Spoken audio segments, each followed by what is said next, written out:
Американдық әйгілі фантастика жазушы Рэй Брэдбери 1920 жылы 22 тамызда Иллинойс штатының Уокинг қаласында дүниеге келген. Өз өмірінде Рэй Брэдбери 800-ден астам шығарма жазды. Олардың ішінде хикаяттар, романдар, 100-ден астам әңгімелер, 10-нан астам пьесалар, мақалалар және өлеңдер бар. Ол сөз жоқ, дүние жүзіндегі маңдай алды фантастардың бірі. Оның 15-ден астам кітабы, 100-ден астам әңгімесі бар.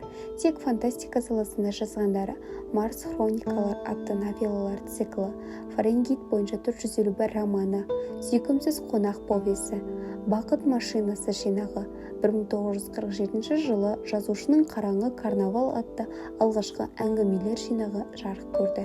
Жинаққа 1943-1947 жылдар аралығындағы жұмыстары енген. Рэй Брэдберидің 1953 жылы Фаренгейт 451 романы жарыққа шығып, бүкіл әлемге танылды. 1966 жылы режиссер Франсуа Трюфо Фаренгейт бойынша 451 романы желісімен толық метражды фильм түсірді.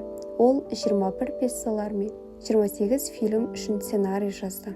Рэй Брэдберидің соңғы романы 2006 жылы жарыққа шықты. 2012 жылы 91 жаста Рэй Брэдбери Калифорния штатының Лос-Анджелес қаласында дүниеден өтті. Әйгілі фантастика жазушының шығармалары бүгіндері күллі әлемге танымал.